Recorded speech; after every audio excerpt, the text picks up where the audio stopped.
Hello and welcome back to Polar Night. We'll be continuing where we left off, which is basically when the power went off. So spooky. They're going down into, well, they did go down into the engine room, basically found out that it's sparking, and Garret, I'm assuming, is going to try to fix it. Joseph is nowhere to be found. June went to go look, along with Sharif and Dana. Anyways, but yeah, so, let's continue and finish this update. Found something. She hefted a metal toolbox. Outstanding, just what I need. Anything else? I think I found a cabinet like what you described, but I can't be sure because it was near the sparking thing.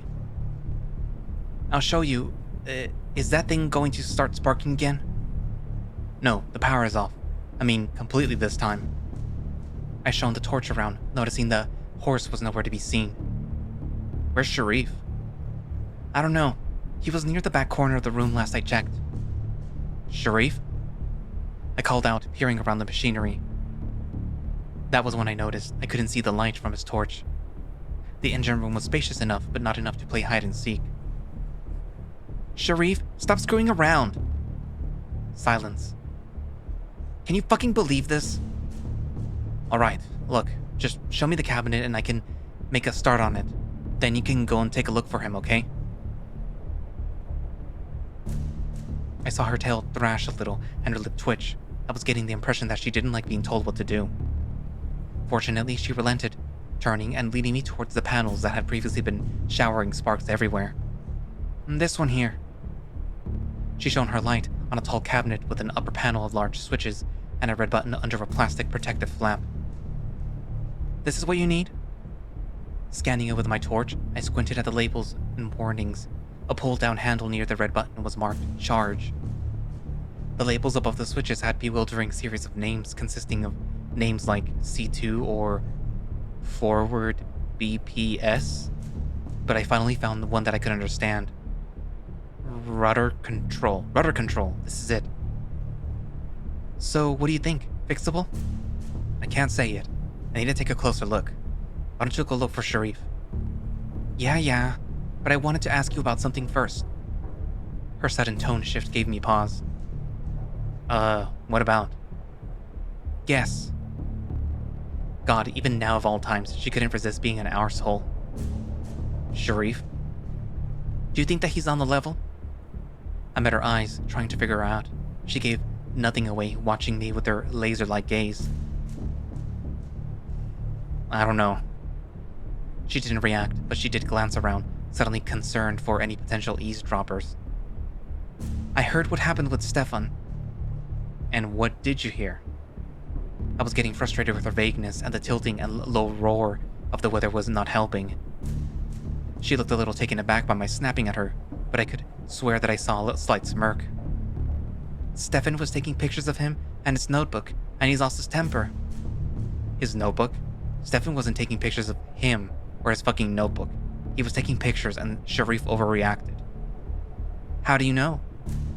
He nearly decked him. I was there. No, I mean, how do you know that he was taking pictures of his notebook? Because he said so? My mouth opened to retort, but as it hit me, I realized that I couldn't really answer her truthfully. And her face took on an infuriating, smug grin. Why? Why would he lie about it? You said the same thing about Sharif to him, didn't you? I overheard you last night. She kept watching me with a piercing look, making me increasingly feel like I was being interrogated. What exactly are you getting at? It's weird that you trust him but not Sharif. You've heard his weird rantings, right? I wouldn't say I trust him. He's harmless. Weird, yeah, but... Again, how do you know? If you have something to say, just fucking say it. I've had it up to here with this cryptic shite. As soon as the words were out of my mouth, I regretted it. The last thing that I wanted, that I needed, was an argument. And yet, she watched with a curious look, analyzing me in a way that nearly set me off again. Just don't take Stefan lightly. Someone that delusional isn't reliable. That's a bit harsh. He's clearly trying to cope with his brother's death. We're all trying to cope. Her voice raised a little in anger before she visibly deflated, closing her eyes as she fought back whatever she'd been about to say. I'm just saying, Believe whatever you want." Anything else I'd want to say was interrupted by another lurch of the ship. I took the tool cabinet from Dana, set it on the floor, and started examining the panel, ignoring her indignant look. The upper panel seemed fine. There was no damage that I could see, although all the switches were off. They'd probably tripped when whatever the hell was sparking the machine blew up. I sank to my haunches, examining the lower part of the cabinet, and... Christ on a bike. The lower part of the cabinet held what I could only describe as an absolute disgrace of a nest of cables. I could only stare for a few moments as I tried to figure out just how even to begin examining what was happening down here. Who fucking maintains this? Silly question, of course, but was Joseph really responsible for this? The Sylvia clearly had technical issues, but this looked like someone had rearranged the entire contents using moon logic. Parts of it looked like cables had been pulled out of something, and others looped around and entwined each other so much that I couldn't even begin to figure out where they went. Others had been patched together in possible repair jobs, but the two sides of the wires were in different colored insulations, meaning that they couldn't have been the same original wire. This couldn't simply be an accident or incompetence. I gave my head a shake and leaned in, gingerly tugging at the bundle of cables and angling the torch to see better inside. I'd need hours and a manual just to figure out what was happening. I was about to stand to try to restart the power without touching the wires when the ship suddenly lurched beneath my feet, tilting to the side and causing me to topple. Oh, fuck. I only barely caught the edge of the cabinet, sparing me from being thrown across the room. This was really bad. The storm must be going mental up there. The thought of being trapped down here in the event of the ship capsizing or started flooding gave me a moment of pause. Maybe I should find the others and get the fuck out of here. But then I remembered that the ship had no communications.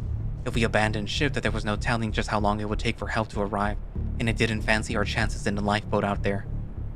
Particularly not a Sylvia lifeboat, if literally anything else about their upkeep was to go by. I muttered under my breath as I examined the panel. Maybe it just shorted out and needs restarting. Dana, did you find Sharif? Dana? I looked up and shone my torch behind me. I knew that I told her to go find him, but surely she couldn't have gone far. Fuck's sake. Dana, if you and Sharif are fucking with me... Neither of them seemed the types to play pranks, especially not in this situation. Where could they have gone? I decided to focus on repairs. Everything else could wait. Judging by the state of the switches, everything had been tripped. Probably something similar to last night, when the sonar had tripped out the lights. I pushed each switch up to on in turn. I lifted the start button flap, pressed it. A loud clunk sounded, and then... Yeah! The damaged panels behind me issued a shower of sparks, briefly illuminating the area and scaring the shit out of me. Looked like it was too much load. I need to try switching stuff on a bit at a time. The switches had all tripped again, so I peered much closer to the labels, trying to figure out what I should prioritize. Let's just get the engines working. One by one, I squinted at the labels until I found one reading prop and another rudder. Assuming the second was the rudder, I pushed the two switches up and repeated the power on. There was a loud clunk followed by a loud hum as the engine beside me rumbled back into life. Yes. My heart leaped as the rumbling grew louder and more intense, drowning out each other's sound. I wanted to leap for joy and tell the bridge that we had power again, but with no communications. Given how the engine was making our ears ring and my brain vibrate in my skull, I figured that they'd know by now. With the main priority dealt with, lights would be very nice. But as my hand reached for the switches again, I reconsidered. Getting communications up seemed like the next most important priority. I could live with the dark a bit longer if it means that we can call for help. Locating the switches for the communications was more difficult. The names of the switches were mostly cryptic, when not incomprehensible. C2? Eyeing the switch, it was the only one that even came close to communications, as far as I could see. What the hell, I decided to give it a try. My ears were starting to hurt from being next to the engine. Flipping it up, I paused just a moment, flinching. I anticipated a potential spark storm. Nothing. Assuming it was for comms, I wouldn't know for sure down here. I could only hope the bridge now had contact with the outside world again. Maybe getting the lights back up would be the next best. Garret. Did someone say something? Or doing? The roar of the engine was all I could hear. Fuck, my ears would be ringing for hours after this. I scanned the switches trying to identify something that might control the lights. Just as I felt a hand on my shoulder. Garret!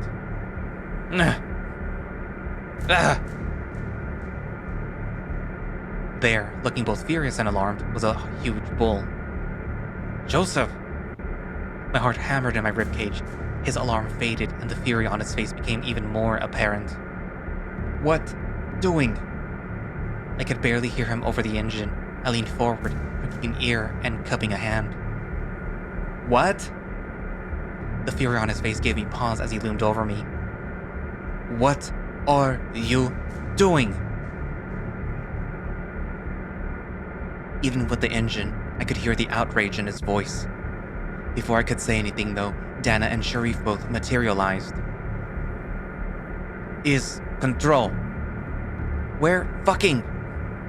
Joseph finally snapped and banged a huge fist against the cabinet by him, drawing our attention. He jabbed a finger towards the door and beckoned us. I swallowed. He looked pissed.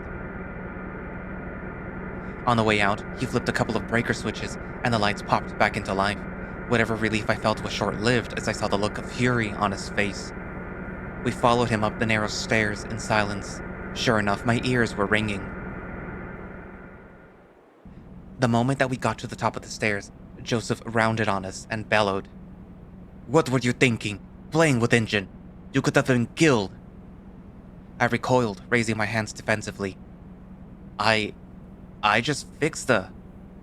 You could have blown half-ship systems. It is delicate. You don't know what you are doing. Despite his fury, I bristled, resentment pushing a snarl from my lips. Now, wait a second. Where were you, Joseph? Joseph blinked, as if only just remembering Sharif and Donna were there. Sleeping. I am only engineer on ship. I can't be on duty always. Are you for real? You were asleep during all of that? But this time, the rumble in my chest turned to a full growl. My lips peeled back, and my blood raced. Where the fuck do you get off lecturing me? The huge bull hesitated, looking a little uncertain. He pointed a finger at me and started to speak, but something snapped, or rather my jaw did. My fangs clanked together as I gave a threatening bite at the air, causing him to pull his hand back like he touched something scalding hot. That fucking disgrace of a breaker isn't delicate. It's a goddamn time bomb. Where did you learn engineering? The fucking circus? This time, the look of contempt morphed into something else. Fear. He looked like he wanted to retort, but I wasn't having it. I get why you told me to leave last night. The ship is a fucking death trap. Garret, calm yourself. Easy. I think you told him off good. I started to pull down, reining in my temper. Joseph stared back with an incomprehensible expression, like he was seeing me in a new light. You are an engineer? Joseph? What happened? Are you alright? What in the God's name is going on? What's all the ruckus? The pair of them appeared towards the top of the corridor, June sprinting towards us before throwing herself at Joseph. Thank God.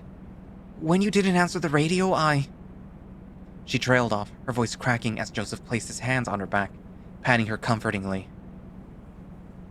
I am fine, June. Thank you. I suggest we regroup in the lounge and make sure everyone is accounted for. By the time that we all arrived, Stefan, Aaron, Gail, and Tabby were all waiting for us. What happened? What do you mean, what happened? Where were you? And Aaron, too, for that matter. You too, Stefan. Why did none of you come up here to the lounge when the power went off? The three looked put on the spot before launching into defensive protests. I was sleeping. I like to take a siesta after lunch. You've been asleep since lunch? I did come here. No one was here when I arrived, so I went to the deck and found Gail and Tabby. It's true. Aaron found us and stayed with us. We came back indoors when the storm picked up, though. Tabby still looks shaken. I'll bet she's having the time of her life on this tub. Stefan? The air chilled as we heard the accusatory tone. Stefan looked affronted. What? I took a nap as well. Is that a crime? Are you also fond of taking post-lunch siestas?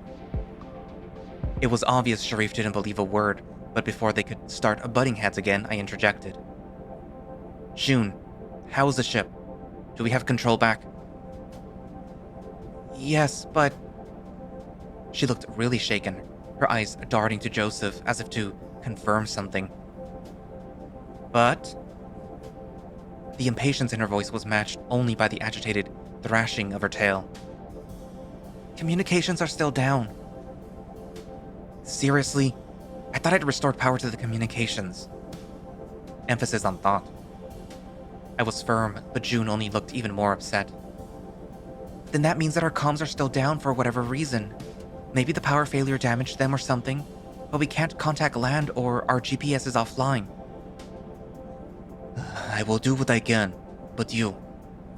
He gestured to me, our eyes meeting, and I felt a pang of anger.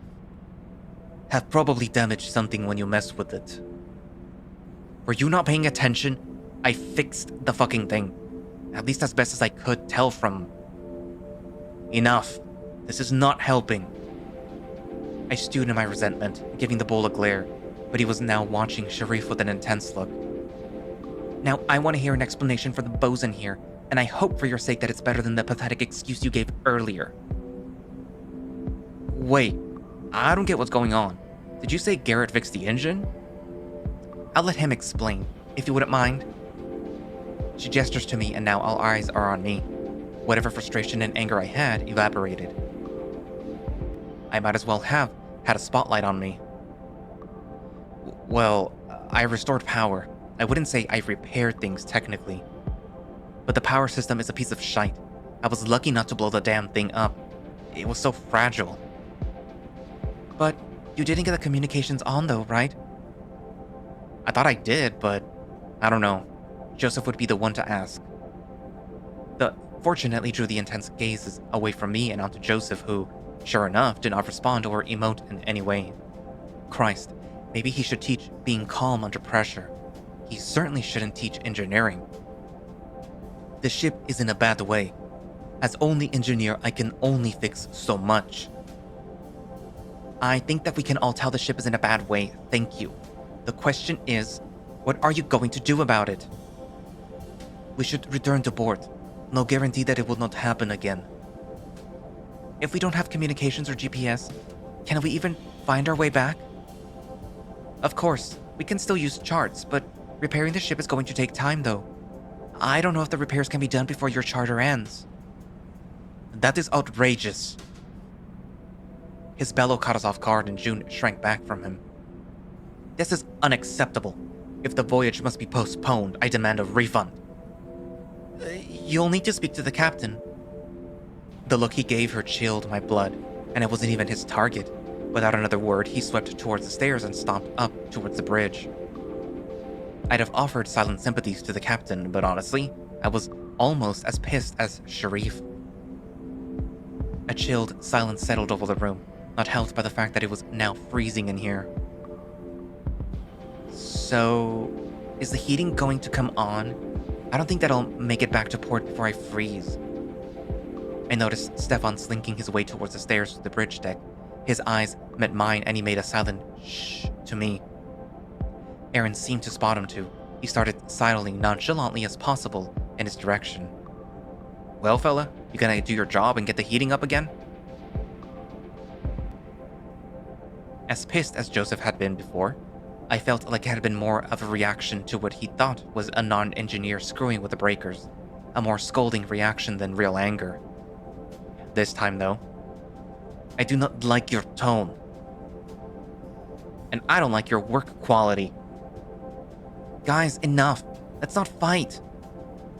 June finally seemed to recapture some of that steel that I saw yesterday when she told off Aaron and Dana. The pair of brutes squared off. Even Dana straightened up and took a step towards them, raising her hands. Wait a minute, you two, just calm down. She and June stepped between them, June placating Joseph while Dana talked Rufus down. A tense few moments passed before Joseph gave a loud, contemptuous snort and turned, storming off towards the cabin corridor. Part of me was pissed at him, but at the same time, I felt like I needed to get his side of the story. His reaction finding out I was a Sparky was very odd to me. His cryptic behavior so far made it obvious that he was hiding something, and that breaker box was just the start. I didn't believe for a moment that he had been sleeping. But when I turned to look towards the bridge deck stairs, I saw two pairs of paws vanishing at the top. Stefan and Aaron, no doubt. Maybe they were going to join Sharif on giving the captain a bollocksing. Nah, Stefan didn't seem like the type to shout at someone unless it was about cryptids or aliens or whatnot. Maybe they were going to eavesdrop? I'd had to admit, I'd love to be a fly on the wall in there right now. I was getting the impression Sharif wasn't being entirely honest with us either. What should I do? Unfortunately, I cannot follow Stefan and Aaron. With the possible fight diffused, I slipped around the gathering group and made my way towards the cabins. At the bottom of the stairs, I spotted Joseph already halfway towards the engineering deck stairs. Joseph, wait!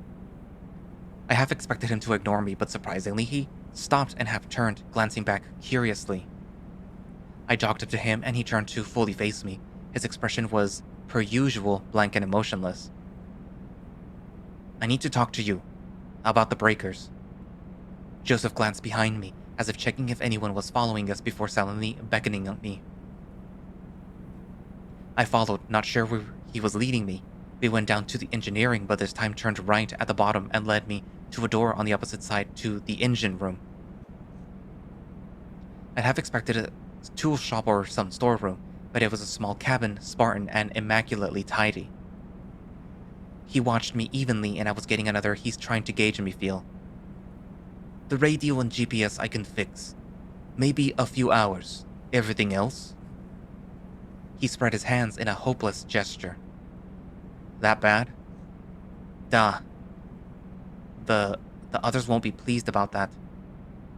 His look was an epitome of, and that's my problem? I did not know you were engineer. Electrician, actually. Why does that matter? He paused again before continuing. You must know, electrical system is in shambles. You don't say. A flicker crossed his face. Irritation, perhaps? The ship was in bad way before it came along. It was not my fault. Why did you take this job then? I did not know when I took job. His tone turned sharp and his eyes narrowed. It seemed questioning his competence was a sore spot. I would have left long ago, but... His words caught in his throat as though he had just come to his senses and stopped himself. I wasn't going to let him off that easy. But... He refused to meet my gaze. It had to be the first time that I had seen him look genuinely uncomfortable. Joseph, I am not looking for dirt or to pass blame. I just want to know what's going on. If the Sylvia is as bad as you say it is... I realized now how absurd that sounded as soon as I said it, given all that had happened. Which I totally believe, by the way. Then I want your side of the story. If you take so much pride in your work, why would you stick with this shit heap? Again, he looked uncomfortable, but he seemed to be mulling it over. I decided to press my luck. You're the only engineer on a rickety old tug, and you just saw it. You got all the blame when something inevitably went wrong. Why do that to yourself? Not by choice. He finally snapped at me. He sounded wounded, offended even. I cannot tell you why, but I work here because I must. I know how bad ship is. I do my best. You think that I would work on a death trap willingly? Nope, I'm not having it. You expect me to believe anyone would force you to do something? Bolze pliat? I think that's what it says. I think it also means like, God damn it or something. He pulled himself to his full height, looming over me. I won't lie, my ears pinned back and my stomach did flip-flops in terror. But I stood my ground regardless. You think that I can solve things with violence? That I just throw my weight around to get what I want? Truth be told, he looked like he was ready to throw my weight around. Violence does not solve things. It makes them worse. He was breathing heavily and I could feel the warmth of his breath on my face. It took every effort to suppress a soft whimper of terror. He stared down at me, struggling to get himself under control before slowly pulling back, raising his palms towards me. Sorry, I am sorry. That was not called for. My own racing heart slowed as he turned and sank, dejected, to the bed. I don't know how long I stood there, paws rooted to the floor. The terror melted into concern as I watched the giant bury his face in his hands. I don't think he was crying, but he was certainly in distress. My heart fell. I was never any good at knowing what to say to comfort someone. Taking a few tentative steps towards him, my mouth opened a few times as I tried to think of what to say. I'm sorry. I didn't mean anything by it. He twitched, then slowly raised his head from his hands. Sure enough, his eyes glistened, though his face was dry. I don't know what's going on, and I won't lie. I'm kind of scared too. I don't want to be stranded out here. You won't. His voice was suddenly firm. His hands rested on his knees as he gave me one of his stony stares. I will get all of you back to port, I swear. His voice was solemn. It almost sounded like he was trying to convince himself as much as me. All right, I believe you. Truth was I did, or at least I believed that he was sincere. I understand your professional curiosity, but please, do not go into engine room again. He slowly pushed himself to his feet, his enormous body groaning with fatigue. You saw yourself what a shit heap it was. But that being the case, I could give you a hand, just until we get to shore. Come on, man. Part of me was genuine desire to offer him a hand, to share the load, but as much as I felt his sincerity, I knew something was up. If I could get another look at that breaker box. No. This time, a shred of that anger slipped through, and he met my eyes. Promise me that you will not go near engine room again, Garret. Give me your word as a man. It was clear that he wasn't going to budge. He folded his arms and gave me a look that felt like he was reading my mind. Okay, fine. Promise. I relented, throwing my hands up. He didn't seem satisfied though, and after another moment of glaring, he extended a hand. Shake. His huge hand hovered before me. Men shake. Give their word. Stand by their word. I am trusting you in this, Garret. His words were so sincere, so forceful, the kind of cheesy sentiment slipped by me. I accepted his handshake, feeling his hand grasp mine tightly. Aye, you've got my word. He gave a curt nod, and though it was just a handshake, I got the feeling that this was something more to him, more meaningful. Privas Hotna. Finally, for the first time, he cracked a warm smile. When we have nothing left, we have our word. Now, he clapped his hands together. Please go to the lounge, and give my regards to June. Oh. I snapped my fingers, suddenly remembering. June had something that she wanted to ask you, but you were too busy. Says her cabin door sticks? She hurt her arm this morning trying to open it. He looked surprised, but gave me a kind look. Spasibo. I will attend to it after I have completed the repairs. With a last nod of understanding, I turned and left. Everyone was now present, except Joseph, of course. Sharif was standing with his arms folded while the others were standing around him. Judging from the raised voices, no one was happy. We came all this way. We can't just give up now.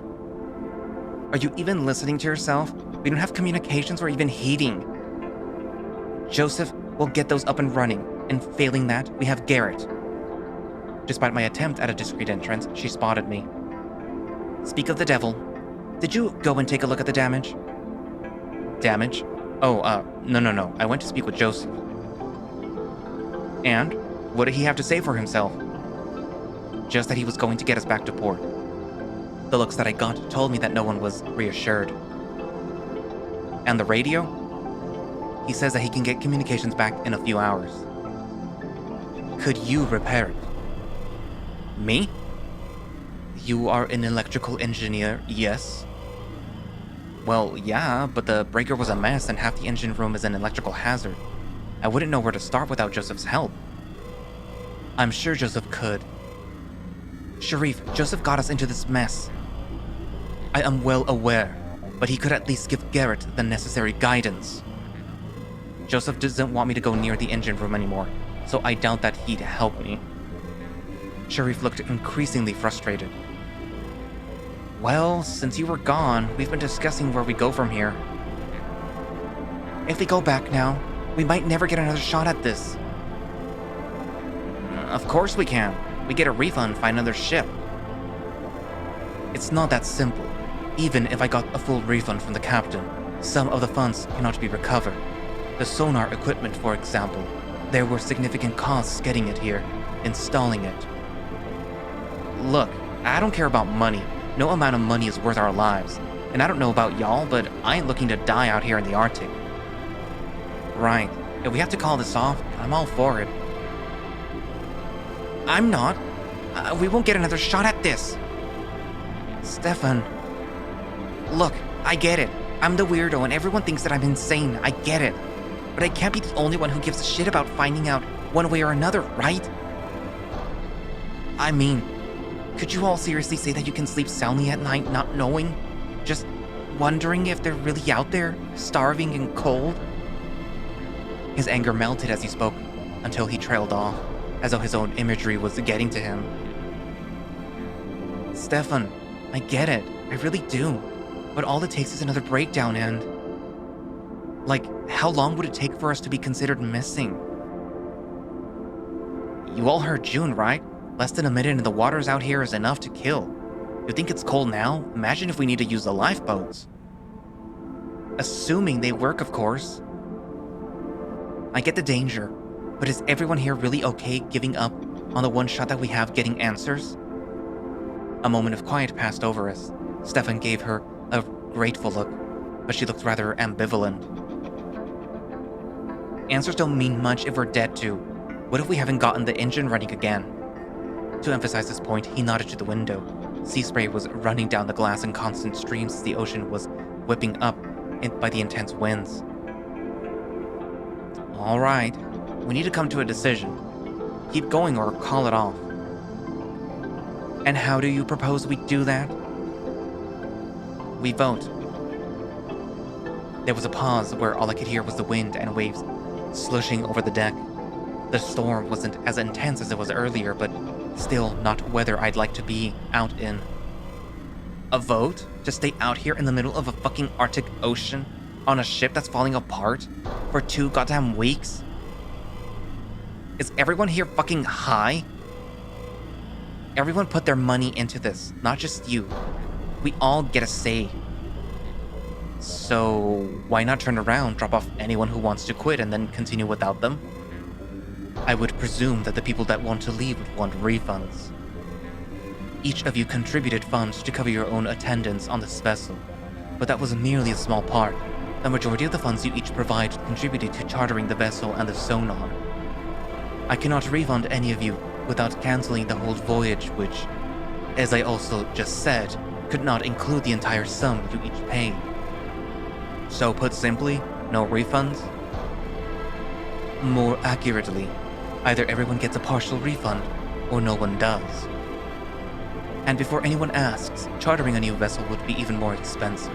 I cannot speak to your financial situations, but mine is limited. That had to have been the most pained I'd seen him yet. Maybe he wasn't as rich as he appeared to be, at least not anymore. I don't care, I vote to go home. Her vote was completely unsurprising. Me too. It's too dangerous to continue. I vote we continue. Maybe you guys can live with yourselves knowing that you could have gotten answers, but gave up. But I... Stefan, enough. I understand your arguments. She gave her sister a long, pleading look. Tabby bit her lip and looked away. But I can't walk away from this. I'm sorry. I vote we continue. Tabby surprisingly looked more guilty than angry. She still did not meet her sister's gaze. Well, I can see Stefan's point. Stefan looked crestfallen. as we all heard the "but" coming a mile away. But risking our own lives like this is irresponsible. I mean, don't you have families to go home to? What would they think if you all never came home? Stefan looked like he had been gut punched. Tabby gave him a concerned look, but he turned away. Rufus, oblivious as per usual, didn't notice. Look, I don't think Hannah, God rest her, would be pleased if I drowned out here just to find her. I vote to return. 3-2. I'm not happy about this goddamn boat, and I fully intend to take the captain to the cleaners over this. But I came this far, so I vote that we keep going. Just me and Sharif. My heart pounded and my mouth was dry. At least if Sharif chose. I abstain. I blinked and gawped at him. A stunned moment of silence followed. You... fucking... abstain? Before you start screaming, let me make myself clear. I fully stand by my belief that this journey will locate the Aran, and I dearly wish to find some trace of my friend. His voice broke a little. I understand your safety concerns and I share them. I am responsible for choosing this ship and I accept my share of the blame. I brought you all here. I will abide by your collective decisions. Everyone exchanged astonished looks. Then one by one, all eyes turned to me. No pressure, Garret. She clearly meant it in jest, but the tension in her voice was palpable. Fucking hell. It was like a scene from my deepest, darkest nightmare. I was the center of undivided attention and my decision was all important. My tail curled against me and I hugged myself as I lowered my gaze, praying I looked like I was thinking rather than about to throw up. Sharif, this isn't fair. You put all the pressure on Garret now. Yeah, that's bullshit. The kid has to make the choice for all of us. You should have a moment of hope, a spark of possibility, if Sharif chose. I have said my piece. I have nothing more to say. Well, fuck. Can I at least have a think? Well, I hate to put more pressure on you, but time is kind of an essence here. Of course. Return to port? Unfortunately, that too is under construction, so I cannot pick that. So, unfortunately for these guys, we are not turning back. I think we should keep going. My words left my mouth in what felt like slow motion, as if my brain was double-checking the sanity of what I was saying. In the awful silence that followed, I actually wished that they'd started screaming and pointing fingers. At least that would have been something. Stefan and Gale looked astounded, but both gave me a smile. Gale closed her eyes and nodded in acknowledgement. You can't be serious. Rufus. So, we're decided then. Even though she got what she wanted, Dana didn't sound happy, more resigned. God damn it. Tabby stormed off, giving me a furious look. I wanted to shout after her, to apologize, but Gale darted off after her, calling out. Mind explaining your reasoning? Aaron perhaps had the strangest look of all. His expression was unsettling, as though he were seeing me in a new light. And I didn't think that he liked what he saw. Look, I've made no secret that I am not exactly here because I want to be. I'm here because I don't want to watch my mom waste away, wondering if someday Connor will walk back through the door. It's killing her, and if we find nothing, then at least we tried. Well, if that's the case, how'd you reckon that she'd handle it if her other son died out here? You think that I'm not thinking that too? I snapped. Instantly regret hit me, and I rubbed the bridge of my snout. Sorry. I'm sorry. One by one, everyone filed out the room. Stefan briefly stopped to silently comfort me by patting my shoulder, but soon, only Sharif was left. I am impressed. I bristled. I wasn't in the mood for his smart-ass attitude. With what? You held your nerve there pretty well. It could not have been easy to go against the wishes of someone like Rufus or Tabby. You think I care about that? I rounded on him, taking a step towards him, for all the good my tiny frame was to intimidate him. I told you, I'm doing this for my mom, and no one else. He was completely unfazed by my feeble attempt at intimidating him, but he did offer a small smile, a genuine one.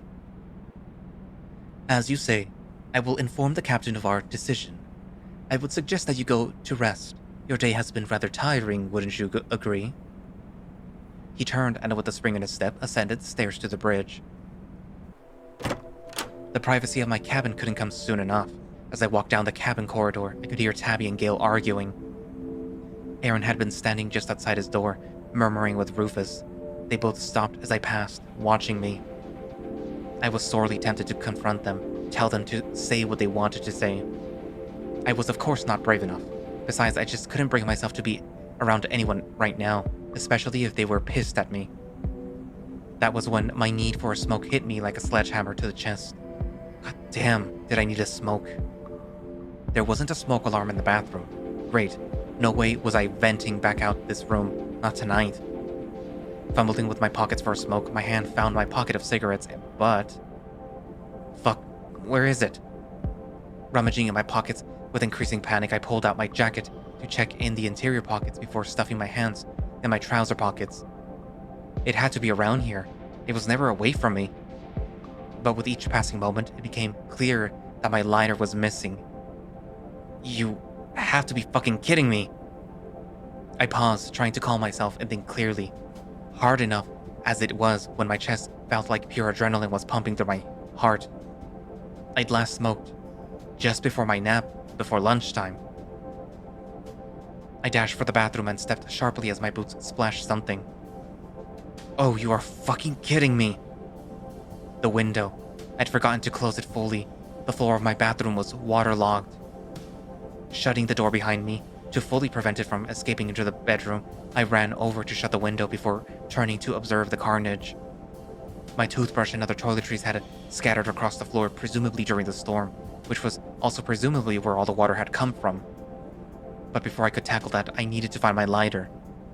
If not in my pockets, I'd had to have left it here. It was the last place that I'd taken it out. The knot of anxiety in my stomach turned to full-blown panic as I got down on my hands and knees to search the floor. Maybe I'd left it on the edge of the sink? On a shelf? I glanced up at the window and a horrifying thought struck me. No, don't be stupid. Even if I had left it on the sink or a shelf, the chances of it flying out the window during the pitching of the storm was so ridiculous that even my inner voice couldn't accept it. No, I'd either dropped it somewhere or I'd taken it out at some point and forgotten that I placed it down. I couldn't remember doing it, but it's all that I could think of. With a heavy heart, I grabbed the towels from the shelf and started mopping up the water. Grumbling under my breath, my eyes continued to dart around for the glint of the Ellishorn. If it had gotten waterlogged, there was a chance that it wouldn't be able to light anyway. Finally, with the pile of slopping wet towels, but mostly dry floor, I stood. I set to righting the stuff that had been spilled onto the floor, ensuring that I gave my toothbrush a thorough run under the tap before putting it anywhere near my gob. As I staggered back into my room, it took everything that I had to strip to my underwear and plug my phone in before collapsing onto the bed. As I crawled beneath the sheets, I realized that it was chilly. For some reason, feeling angry about the state of the ship felt so distant from my mind right now. I curled the sheets around me like a cocoon. I really was exhausted. It didn't feel like I had done very much, but the evening had really taken it out of me. As I switched off the lights, it hit me again. I'd still not found a way to contact Mom. What was she thinking right now? Was she panicking? Terrified that I was lost just like Connor? Tears welled up as I scrunched my body into a fetal position, falling into my breathing. This wasn't something that I could fix right now. I screamed in my head, trying to drown out that fucking voice. In, count to 3. Hold. Count to 4. Out. Count to 5. Before I could stop myself, my hands reached for my phone. I saw the text again. The plaintive, familiar tone of worrying in the last one, where she was clearly trying to seem okay for her own peace of mind, but obviously was not. Her only other son, on a boat in the Arctic, and now he too wasn't responding. And I'd fucked up by not taking the opportunity to turn back. Twice. The guilt welled up in me, pushing bile up my throat like poison. I chucked my phone away, not caring anymore. I just needed to make this fucking voice shut up. In, count to 3. Hold, count to 4. Out, count to 5. Fix it tomorrow. You can fix it tomorrow. Nothing to do now. Just shut up. In, count to 3. Hold, count to 4. Out, count to 5. In, count to 3. Hold, count to 4. Out, count to 5. I fucking told you that there's nothing to do. Why won't you let me sleep? In, count to 3. Hold, count to 4. Out, count to 5. In, count to 3. Hold, count to 4. Out, count to 5. In, count to 3. Hold, count to 4. Out, count to 5. In, count to 3. Hold, count to 4. Out, count to 5. Thank you for playing. I hope you enjoyed this so far. If so, please consider contributing to our Patreon. Your support will help us make the game even better. Also, I'd love any feedback, bug reports, and typos. You can find us on Twitter at PolarKnightVN. The characters, sprites, and CGs are done by the wonderful Newton W on Twitter. Extra special thanks to the Patreons, Mayday, people there. You can read that yourself. Thank you again, and hope you enjoyed. Karras. So that was long. That's almost like 3 hours. Well, it felt like 3 hours for me. I did have to take breaks, like every hour or so. So this is recorded into 3 parts, which will probably be posted into 3 parts. So, about from where Joseph finds you in the boiler room and on, because that's probably where I'm gonna make this the 3rd episode start from. So, I get the feeling that Joseph is only on the boat because of June, and June is only on the boat because of Joseph. They have no ties to the captain whatsoever right now. Maybe. Also because we haven't seen the captain, I don't know what they are like. And because any way to see the captain is currently under construction, I guess we're gonna have to wait until later to figure out what's up with him. I also wonder if choosing those other 2 under construction options would change the story. And chances are I'm not gonna go back and, pick those options. I'm just gonna keep going with the story as it progresses when a build is released. So yeah. What else? I'm pretty sure that Sharif decided to abstain from voting because he wanted to put all the blame for it, what if anything happens on Garret, which is kind of fucked up, but it was unavoidable, I suppose. I'm also still curious about this main menu image, if this is the only one that we'll get or if they will change with different characters, which I think would be pretty cool. And depending on how the story progresses, it might put more suspicion on different people. Like right now, it makes it look like Possum Boy here, Stefan, is like the main character, but it's clearly Garret. So it would have been interesting to have Garret at least be the one on the main menu. But yeah. Also, I still don't like Stefan. I kind of feel like he's gonna get people killed.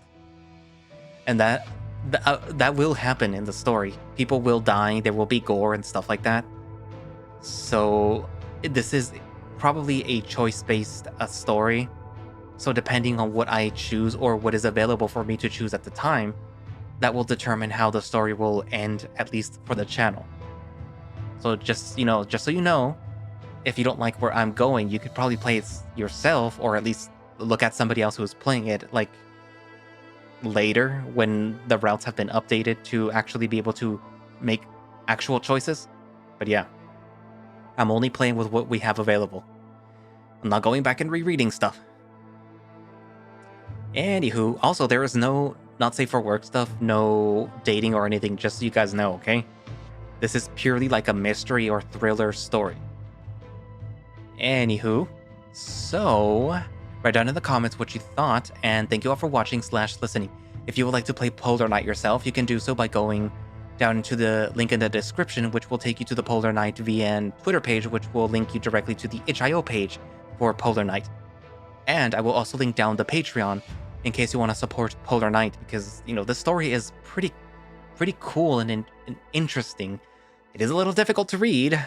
I do get very tongue-tied with this story, and I'm assuming it's because the person that's writing this is not using American English. And like it's a mouthful to read compared to some other visual novels where it's like usually an American or maybe even a Hispanic person writing something. That's easier for me to read usually. But yeah. Anyways, support them on Patreon if you want, or, if you also want, you can support me on Ko-fi if you like the stuff that I do and, you want to give me money, or at least like $1 or $2 or $3 or $4 or $5. If you have some spare change at the end of the month, give it to your friendly neighborhood hyena who reads, stuff for you. Anyways, but yeah, so links down in the description for my Ko-fi or on my About To page on YouTube or on Twitter if you follow me. So yeah. I also have some little short videos on Twitter in case, you're interested and you've gotten to this point of the video where you're still listening to me. It's some stuff that I can't post on YouTube because YouTube doesn't like it. I also have stuff on TikTok if you're interested too. There's other little short videos there too. A little bit more spicier videos. But yeah, anyways, if you made it this far in the video, then, give the video a like. And yeah, so I guess I'll see you guys in the next video. Bye-bye.